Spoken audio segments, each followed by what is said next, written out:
Il y a quelque chose qu'elle ne dira jamais, pas parce qu'elle ne sait pas comment, mais parce qu'elle a décidé, un jour sans date précise, que si tu ne vois pas, c'est que tu ne regardes pas vraiment. Elle attend, non pas une réponse. Quelque chose de plus difficile à donner que des mots. Elle attend que tu sentes ce qu'elle ressent sans qu'elle ait à le formuler. Ce jeu n'a pas de règle écrite, pas de début officiel. Il a commencé le jour où elle a fermé la bouche et regardé si tu remarquerais le silence. Et ce qui se passe quand personne ne remarque, c'est là que tout commence vraiment à changer. Pas dans le bruit là, dans ce qui n'est plus dit du tout. Si cela a touché à quelque chose que vous n'aviez pas encore exprimé, écrivez dans les commentaires, même si ce n'est qu'une seule phrase. Parfois, la reconnaissance commence ainsi. Et c'est là que cela prend forme. Le silence comme langage, elle n'a jamais appris à demander, seulement à espérer être lue. Il y a des femmes qui ont grandi dans des maisons où demander coûtait trop cher, où l'amour se prouvait en devinant, où attendre était une forme de dignité. Alors elle a appris autre chose, elle a appris à regarder si tu regardes, à se taire et observer ce que tu fais de ce silence, à lire dans ta réponse ce que tu ressentais vraiment. Avec les années et fait, ce langage est devenu le seul qu'elle connaît vraiment. Non pas parce qu'elle manque de mots, mais parce que les mots lui ont déjà menti. Les silences, jamais. Et si tu ne parles pas cette langue, elle ne te l'apprendra pas. Elle conclura simplement, très calmement, que vous n'avez jamais vraiment communiqué. La validation qui s'efface quand personne ne remarque plus ce qu'elle ne dit pas, elle commence à disparaître d'elle-même. Il y a un moment précis sans date, sans cérémonie où elle a arrêté d'attendre qu'on la remarque, rentre pas dans la colère, dans quelque chose de plus froid que ça. Ce n'est pas qu'elle ne voulait plus être vue, c'est qu'elle a compris que personne ne savait où chercher. Et quand on n'est pas vu là où on existe vraiment, on finit par douter d'exister là du tout. Alors elle a commencé à se valider autrement, en silence, en secret, en dehors de toi. De petites preuves qu'elle s'accordait à elle-même pour compenser ce que le regard de l'autre ne donnait plus. Ce processus est invisible de l'extérieur, il ressemble à de la sérénité.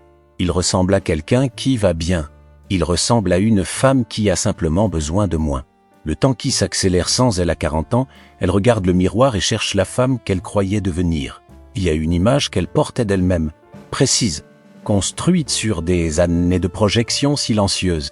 Une femme plus libre, plus installée dans sa propre peau, plus proche de ce qu'elle voulait vraiment.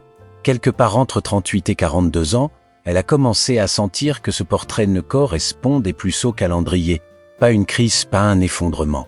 Juste un décalage discret, permanent et difficile à nommer. Elle n'en parle pas, parce que ça ressemblerait à de la vanité, parce que ça ressemblerait à une plainte, parce que personne autour d'elle ne semblerait comprendre de quoi il s'agit vraiment. Alors elle regarde le miroir le matin, elle ne cherche pas les rides, elle cherche quelque chose dans les yeux. Et certains jours, elle ne trouve pas ce qu'elle cherche. Les regrets qui ne trouvent pas de mots, il y a des deuils silencieux que personne ne voit parce qu'ils ne saignent pas à voix haute. Elle n'est pas malheureuse. Ce serait trop simple, trop médical, trop résolvable. Ce qu'elle ressent n'est plus subtil que ça. C'est le poids de ce qui aurait pu et qui ne sera plus. Des chemins non pris, des versions d'elle abandonnées qui n'est pas des erreurs. Des choix qui semblaient justes et qui maintenant produisent une légère douleur sourde à certaines heures. Certains dimanches, certains regards dans le vide. Elle ne le dira pas parce que le monde n'a pas de case pour une femme qui regrette sans savoir quoi exactement. Regretter une direction, une énergie, une possibilité, quelque chose qui n'a pas de nom précis. Et ce qui n'a pas de nom ne peut pas être consolé. Alors elle le porte seule discrètement, proprement avec une rigueur que personne n'applaudit. La distance qui se creuse sans bruit, elle ne s'éloigne pas. Elle cesse simplement d'avancer vers toi. Il n'y a pas eu de rupture, pas de conversation qui aurait tout changé, juste un matin où elle a cessé de faire le trajet. Et personne n'a su l'exact moment où ça avait commencé. La distance émotionnelle n'est jamais symétrique.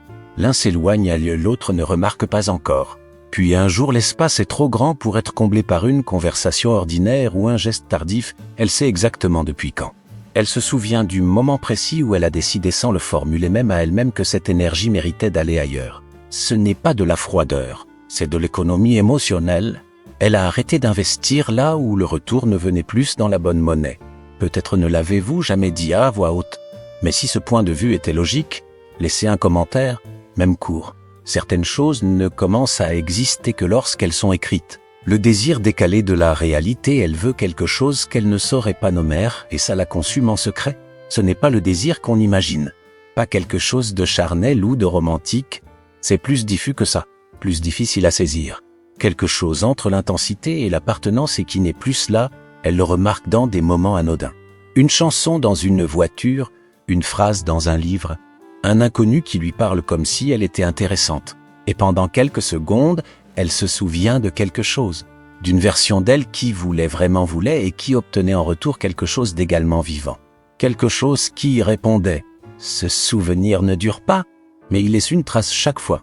Une trace qui ressemble à une question qu'elle n'a pas encore formulée et qu'elle n'est pas sûre de vouloir poser. Les comportements qui changent sans explication. Un jour, elle rit moins. Personne ne pose la question. Elle note que personne ne pose la question. Les changements ne sont jamais annoncés. Ils arrivent comme le froid graduellement, imperceptiblement. Jusqu'au matin où tu réalises que tu n'as pas eu chaud depuis longtemps. Elle dort différemment, parle différemment. Choisit ses mots avec une précision nouvelle. Au contraire, cesse complètement de choisir parce que ça ne semble plus changer grand-chose. Elle observe comment son entourage réagit à ces changements, ou plutôt comment il ne réagit pas. Et chaque absence de réaction est une donnée, une information silencieuse qu'elle classe sans en parle. Ce classement l'informe sur qui est vraiment présent, pas présent physiquement. PR elle est à ce qu'elle devient. Et cette liste est souvent plus courte qu'elle ne l'espérait. La nostalgie comme refuge, elle revient souvent à une version d'elle-même que tu n'as jamais connue et c'est là qu'elle se sent encore entière. Il y a une elle d'avant toi, d'avant les compromis construits ensemble, d'avant les petites capitulations qui semblaient raisonnables et qui, accumulées, ont formé quelqu'un d'autre. Elle y retourne parfois, dans des vieilles photos, dans des odeurs précises, dans des musiques qui appartiennent à une période où elle n'avait pas encore renoncé à certaines choses. Ce n'est pas qu'elle voulait rester là, c'est qu'elle voulait emmener quelque chose de cette époque avec elle, une texture, une façon d'habiter son propre corps, une légèreté qu'elle ne saurait pas décrire mais qui manque. Et quand tu la vois regarder dans le vide, elle n'est pas absente. Elle est ailleurs, avec une version d'elle-même que tu ne peux pas rejoindre. Parce que tu n'étais pas là et la décision prise dans le silence quand une femme arrête d'attendre une réponse, elle a déjà décidé, tu le sauras après. Les grandes décisions féminines ne s'annoncent pas, elles se prennent dans des moments ordinaires. Pendant la vaisselle, pendant une conversation anodine, pendant un silence que l'autre n'a pas rempli. Elle ne cherche pas à partir ou à rester. Elle cherche une raison de continuer à vouloir. Et quand cette raison ne vient pas, quelque chose se referme, silencieusement, définitivement. Ce n'est pas de la cruauté, c'est de l'épuisement arrivé à son point d'équilibre. L'endroit où attendre coûte plus cher que d'accepter ce qui est déjà vrai. Tu remarqueras quelque chose de changé dans son regard. Pas de la tristesse, pas de la colère. Quelque chose de plus stable que les deux. La paix de quelqu'un qui a cessé de se battre contre l'évidence.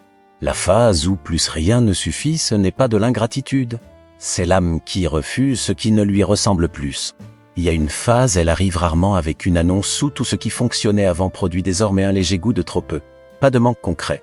Juste une insatisfaction sans objet précis. Le dîner est bon, la soirée est agréable, la conversation est correcte. Et pourtant quelque chose manque, quelque chose qu'elle ne saurait pas pointer du doigt. Ce n'est pas qu'elle veut plus, c'est qu'elle veut autre chose. Quelque chose qui n'existe pas encore sous une forme qu'elle pourrait reconnaître et accepter. Et vivre dans cet état, vouloir sans savoir quoi, c'est épuisant d'une façon particulière. L'épuisement de quelqu'un qui cherche dans des endroits qu'elle commence à soupçonner d'être vides. Il n'y a pas de résolution à cette histoire, parce que ce n'est pas une histoire. C'est un état, un processus, quelque chose en mouvement que personne n'a officiellement commencé et que personne n'arrêtera officiellement. Elle continuera à changer, lentement, sans proprement c'est, sans communiquer de presse. Elle deviendra quelqu'un que même elle ne reconnaîtra pas complètement. Et elle apprendra à habiter cet inconnu avec plus de patience qu'elle ne s'y attendait. Ce que tu auras vu de tout ça ou pas vu aura défini quelque chose entre vous. Pas dans les grandes conversations, dans les silences que tu as laissés passer sans les toucher. Elle ne t'en veut pas, elle a juste enregistré, et quelque part, dans l'endroit le plus calme d'elle-même, elle a déjà commencé à vivre avec ce qu'elle a enregistré. Si vous souhaitez continuer à explorer ces changements que personne n'explique, suivez la chaîne. Écrivez dans les commentaires car parfois ce que vous évitez de dire c'est précisément ce qu'il faut voir en priorité.